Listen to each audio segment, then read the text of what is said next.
Good morning students. आज मैं आप लोगों को आपका 8th चैप्टर कारक पढ़ाने जा रही हूँ। ठीक है, देखिए बच्चों, सबसे पहले मैं आप लोगों को ये बता देती हूँ कि कारक क्या होता है। तो बच्चों, कारक जैसे मैंने यहाँ पे एक वाक्य लिखा है, राम ने रावण को मारा। ठीक है, तो इसमें देखिए राम शब्द जो है, रावण शब्द जो है और मारा शब्द जो है, ये तीन शब्द को जोड़ने वाला कौन से शब्द है? ने और को, है ना। इन तीन शब्दों को आपस में जोड़ रखे हैं, है ना। तो इन्हीं बच्चों क्या कहा जाता है? कारक कहा जाता है। ठीक है, यानी कि दो या दो से अधिक शब्दों को आपस में संबंध प्रकट कराने वाले शब्दों को कारक कहा जाता है। ठीक है, तो अब मैं आप लोगों को पढ़ के बता रही हूँ। यहाँ पे भी देख लीजिए, कुछ शब्द है, आप लोग इसको रीडिंग करें, वाक्य है, रीडिंग करेंगे आप लोग इसको अच्छे से। इसमें देखिए, ने, इन वाक्यों में संबंध बताने वाले शब्द क्रमशः ने, को, से, के लिए, से, के, में, हे, प्रभो, ये सब शब्द हैं इसमें। ठीक है, अपने वाक्य के अन्य शब्दों से अपना संबंध प्रकट कर रहे हैं। ये जो वाक्य है अपने ही वाक्य के अन्य शब्दों से अपना संबंध प्रकट कर रहे हैं। तो वास्तव में ये शब्द संस्कृत की विभक्तियां हैं जो हिंदी में चिन्ह रूप में प्रयुक्त होती हैं। इन चिन्हों के द्वारा संबंध प्रकट होने की अवस्था के आधार पर ही हिंदी में कारक के 8 भेद हैं। ठीक है, तो कारक किसे कहा जाता है? दो या दो से अधिक शब्दों को आपस में संबंध प्रकट कराने वाले शब्दों को कारक कहते हैं, या दो या दो से अधिक शब्दों को आपस में संबंध बताने वाले विभक्ति चिन्हों को कारक कहा जाता है। ठीक है, ये जोड़ने वाले शब्दों को या विभक्ति चिन्ह को कारक कहा जाता है। ठीक है, तो कारक पता चल गया आप लोगों को क्या होते हैं। ठीक है, अब आता है कि कारक के भेद कितने होते हैं। तो बच्चों, कारक के 8 भेद होते हैं। ठीक है, ये रहे कुछ कारक के भेद, आप लोग इसी तरीके से अपनी कॉपी में भी बनाएंगे इसको अच्छे से, सुंदर से। ठीक है, ये रहे कारक के 8 भेद और ये रही उनकी विभक्तियां।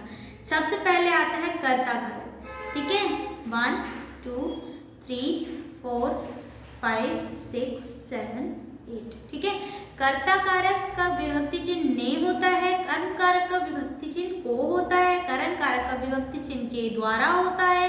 ठीक है, इस तरीके से आप इसको लर्न करने का इसका क्या तरीका है? कर्ता ने कर्म को करण से द्वारा, संप्रदान के लिए को अपादान से, संबंध का के की, अधिकरण में पर, संबोधन हे अरे। ठीक है, इस तरीके से आप इसको विभक्ति चिन्ह और इसका भेद साथ में लर्न कर सकते हैं। ठीक है, यानी कि अब देखिए, सबसे पहले एक बार मैं बता दूं कर्ता कारक किसे कहा जाता है। अब देखिए बच्चों, यहाँ पे कर्ता कारक का विभक्ति चिन्ह क्या है? ने है, और मैंने यहाँ लिखा है राम ने रावण को मारा। तो राम क्या है? कर्ता है। क्यों? क्योंकि ये कार्य करने वाला है। इसका प्रभाव किसके ऊपर पड़ रहा है? कर्म के ऊपर, यानी कि क्रिया के ऊपर पड़ रहा है। ठीक है, तो राम कौन हुआ? कर्ता हुआ, यानी कि इसके द्वारा काम हो रहा है। अब जैसे कि मोहन ने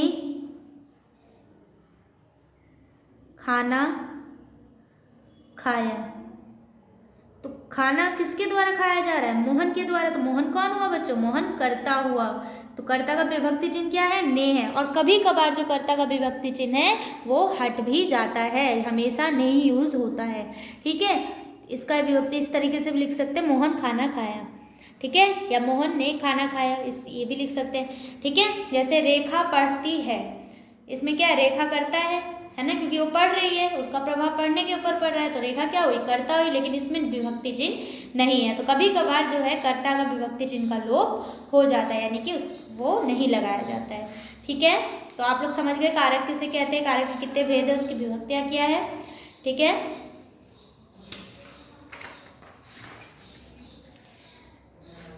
कर्ता कारक भी मैंने आप लोगों को बता दिया कि कर्ता कारक किसे कहते हैं। तो शब्द के जिस रूप से क्रिया के करने वाले का बोध हो, यानी कि काम के करने वाले का बोध हो, उसे कर्ता कारक कहते हैं। ठीक है, इसका विभक्ति चिन्ह ने है। जैसे अध्यापक ने पाठ पढ़ाया, तो अध्यापक क्या कर रही है? अपना कर्म कर रही है, अपनी क्रिया कर रही है। तो क्रिया को करने वाले को क्या कहते हैं? कर्ता कहते हैं। क्रिया के करने वालों को क्या कहते हैं बच्चों? कर्ता कहा जाता है। ठीक है, तो इसीलिए ये कर्ता कारक हुआ। तो अध्यापक ने पाठ पढ़ाया, तो किसने पाठ पढ़ाया? अध्यापक ने। ठीक है, तो इसमें विभक्ति चिन्ह ने का प्रयोग हुआ है। एक वाक्य लिखा हुआ है कि अध्यापक ने पाठ पढ़ाया, तो आप लोगों को पता करना है इसमें कारक चिन्ह कौन सा है और कौन से कारक का ये भेद है, तो कर्ता कारक का, ठीक है, और उसमें विभक्ति चिन्ह ने है, ठीक है। अब इसमें कुछ वाक्य है, इसका विभक्ति चिन्ह ने है, जैसे राम ने पुस्तक पढ़ी, इसमें पढ़ी क्रिया करने वाला कौन है, राम, अतः यहाँ राम शब्द कर्ता कारक है, ठीक है, राम शब्द क्या है, कर्ता कारक है, और इसके साथ में ने का प्रयोग किया गया है, तो ने क्या हुआ, कर्ता कारक का विभक्ति चिन्ह हुआ, ठीक है। बालक फुटबॉल खेलेगा, अब कुछ विभक्ति चिन्ह में जो होता है लोप हो जाता है, ने का लोप हो जाता है, यानी कि ने हट जाता है कर्ता कारक में, तो बालक फुटबॉल खेलेगा, तो इसमें ने का प्रयोग नहीं हुआ, बालक क्या है, क्रिया कर रहा है, फुटबॉल खेल रहा है, तो बालक का के साथ ने का प्रयोग नहीं किया गया, बालक क्या है, करता है, इसमें राम क्या है, करता है, राम ने पतंग उड़ाया या पतंग उड़ाई, तब होता कर्ता कारक में विभक्ति चिन्ह का प्रयोग किया जाता है, लेकिन इसमें विभक्ति चिन्ह का प्रयोग नहीं किया गया, फिर भी ये क्या है, कर्ता कारक का ही उदाहरण है, ठीक है। उपयुक्त प्रथम वाक्य की क्रिया भविष्य काल में तथा दूसरे वाक्य की क्रिया वर्तमान काल में है, अतः बालक और राम कर्ता कारक के साथ ने का प्रयोग नहीं हुआ है, यानी कि देखिए वाक्य की क्रिया भविष्य काल में तथा दूसरे वाक्य की क्रिया, ये जो क्रिया हो रही है ये भविष्य काल में हो रही है, वर्तमान काल में चल रहे समय में, चल रहे समय में ने शब्द का ने विभक्ति का प्रयोग नहीं किया जाता है, यानी कि वर्तमान काल में ने विभक्ति का प्रयोग नहीं किया जाता है। जैसे बालक फुटबॉल खेल रहा है, अब इसमें क्या है, ये देखिए